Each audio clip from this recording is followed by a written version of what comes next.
Un roman qui s'inspire du mystère de la création musicale et du pseudonyme Anonymous SOS offre un terrain de jeu narratif riche et moderne. Et titre du roman: La fréquence zéro pain. Imaginaire, le créateur de la musique, Anonymous SOSR, futur, qui se cache derrière Anonymous SOSR. C'est la question que se pose le monde depuis qu'une série de morceaux, baptisés les fréquences zéro, a inondé Internet ses chansons d'une complexité émotionnelle et technique inédite, semblant capable de calmer les émeutes, d'adoucir les dépressions et même, selon les rumeurs, de synchroniser les ondes, c'est les rôles de scintiller de gouttes. Une musicologue brillante mais désabusée est engagée par une puissance pour des multinationales de divertissement, pour démasquer le créateur. Pour elle, c'est l'occasion de retrouver le sens perdu de la musique. Poursuivant des pistes numériques, des messages codés, des fragments de mélodies cachés dans l'ombre, Léna découvre que l'artiste ne cherche pas la gloire, mais à éveiller quelque chose d'oublié au plus profond de l'humanité. Son voyage l'entraîne des clubs underground de Berlin au laboratoire de cryptographie de Paris, jusqu'à un face-à-face inattendu.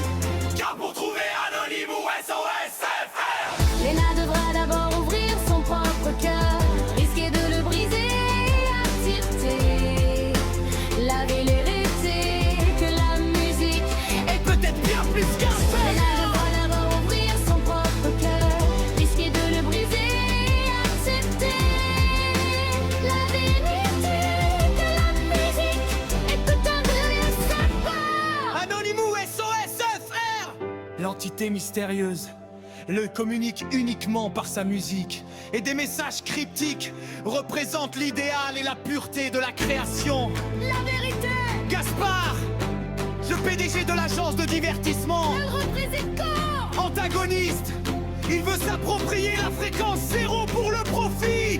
La corruption, La corruption, un réseau de fans en ligne qui agissent comme les yeux et les oreilles d'Anonymous, créant un mouvement social autour de la musique. la communautaire. Rat thème inspiré de vos répliques. La peur d'ouvrir son cœur, Léna doit confronter sa peur de l'intimité émotionnelle que le roumou explore comme la barrière entre l'humain et la vraie création artistique. La corruption, idem, est le catalyseur d'une ascension collective, symbolisant le rejet des faux programmes de la société moderne. L'ère n'aura précédé. La fréquence zéro est en fait une fréquence d'amour et de connexion pure, capable de toucher tout le monde. Parti l'analyse, l'analyse. Parti, L'analyse, l'analyse. Parti l'analyse. parti, L'analyse, l'analyse. parti, L'analyse, l'analyse. parti, L'analyse, l'analyse. parti, L'analyse. parti. L'analyse, l'analyse.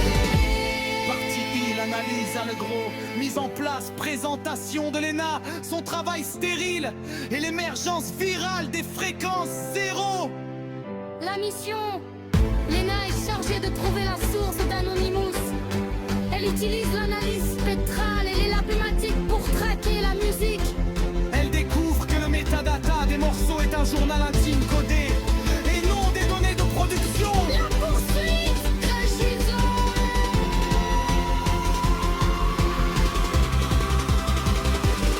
Le mythe, les membres de l'écho qui croient qu'Anonymous n'est pas une personne, mais un collectif ou une intelligence artificielle bienveillante. Elle identifie une signature acoustique unique qui l'amène à un ancien studio d'enregistrement à Marseille, lieu d'un drame, passé lié à la création musicale. Plus elle se rapproche, plus la musique affecte Léna. Elle commence à ressentir les émotions qu'elle cherchait à décortiquer. Elle se rapproche du risque de briser son cœur. Votre thème initial, la fréquence, la fréquence.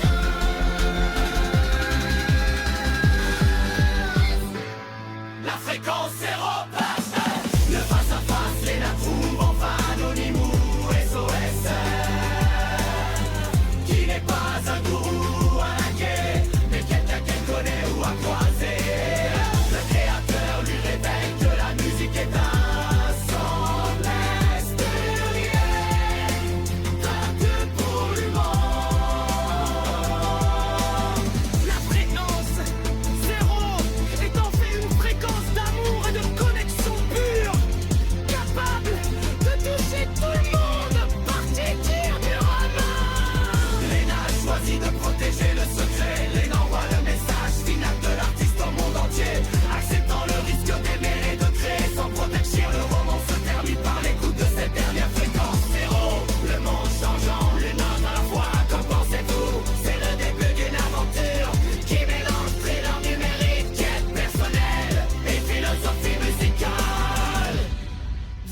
que je commence à écrire.